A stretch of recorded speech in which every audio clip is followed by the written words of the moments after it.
কোম্পানির কর হারের ক্ষেত্রে নগদ লেনদেনের শর্ত বাতিল চেয়েছে metropolitan chamber of commerce and industry. একই সাথে করদাতাদের হয়রানি ও দুর্নীতি কমানোর জন্য সামগ্রীর কর ব্যবস্থাপনায় ডিজিটালাইজেশন করার তাগিদ দিয়েছেন তারা। মঙ্গলবার জাতীয় রাজস্ব বোর্ডের সাথে প্রাক বাজেট আলোচনায় এসব প্রস্তাব দেয় সংগঠনটি। এ সময় ফরেন ইনভেস্টর্স চেম্বারের পক্ষ থেকে সার্বজনীন ভ্যাট হার প্রবর্তন ও বেসরকারি খাতের প্রভিডেন্ট ফান্ডের উপর কর মওকুফের প্রস্তাব দেওয়া হয়। 250-টিরও বেশি ডিজাইন অপশন নিয়ে ওয়ালটন স্মার্ট ফ্রিজ, বোঝে আপনার প্রয়োজন।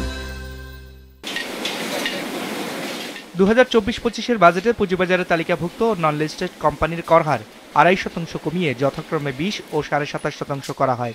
এই ছাড় পাবার শর্ত হিসেবে কোম্পানিগুলোকে তাদের বার্ষিক লেনদেন নগদ 36 লাখ টাকার মধ্যে সীমিত রাখতে হবে এবং এর বাইরে যে কোনো পরিমাণ লেনদেনের জন্য ব্যবহার করতে হবে ব্যাংকিং চ্যানেল।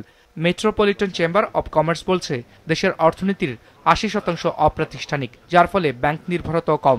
ফলে বড় ও মাঝারি কোম্পানির ক্ষেত্রে এই শর্ত বাস্তবায়ন সম্ভব নয়। কর্পোরেট কর হার ধারাবাহিকভাবে কমানো হলেও অর্থ আইন 2024 অনুযায়ী নগদ লেনদেনের শর্তাবলীর কারণে কেউই এই সুবিধা ভোগ করতে পারছেন না। কর্পোরেট কর হার বাস্তবিক হারে কমানোর পাশাপাশি অগ্রিম আয়কর ও টার্নওভার কর নীতির সংস্কার প্রয়োজন, যাতে কর আয় ভিত্তিক হয়, টার্নওভারের উপর নয়। অনুষ্ঠানে ভবিষ্যৎ তহবিল, বার্ধক্য তহবিল, অনুমোদিত আনন্তাসিক তহবিল ও শ্রমিক কল্যাণ তহবিলের ওপর করারও বাতিল প্রস্তাব করা হয়েছে উভয় সংগঠনের পক্ষ থেকে।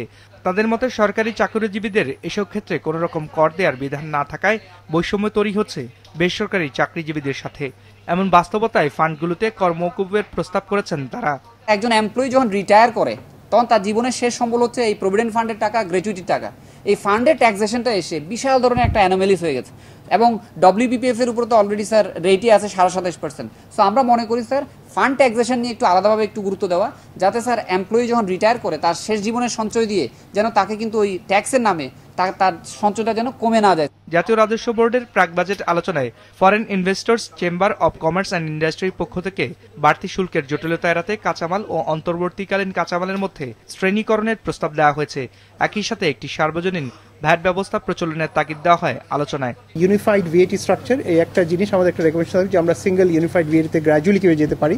আপনাদের কথাবার্তাগুলো খুবই যৌক্তিক এবং আপনারা নিশ্চিত থাকেন যে এই বাজেটে আপনারা এর রিফ্লেকশনটা দেখতে পাবেন, অ্যাটলিস্ট সদিচ্ছা দেখতে পাবেন যে আমরা যেই জায়গাগুলোতে বেশি অ্যানোমালিজ হয়ে গেছে সেগুলোকে একবারে পারবো না, কারণ একবারে যদি আমরা করতে যাই তাহলে রেভিনিউ শক যেটা বললো, মানে ভদ্র ভাষায় আমি বলবো যে ড্রাস্টিক্যালি আমার সুনামি নেমে যাবে।